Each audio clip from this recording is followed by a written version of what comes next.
everyone, welcome back to another video from Wake&Tech. In this tutorial, I'm going to show you how to switch off your iPhone. To switch off your iPhone, you can go ahead and open up the Settings app on your iOS device. Inside the Settings menu, scroll all the way down until you find the General option and tap on it.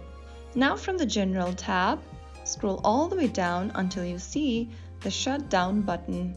Tap on Shutdown and go ahead and slide the Power Off button towards the right hand side on the top. Soon after you do that, you will be able to shut down or switch off your iPhone.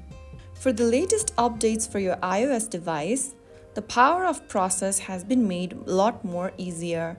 Simply go ahead and swipe down from the top right corner of your iPhone and you will see a little power button at the top right. Press and hold that power button and the power switch off slide will appear on the next page.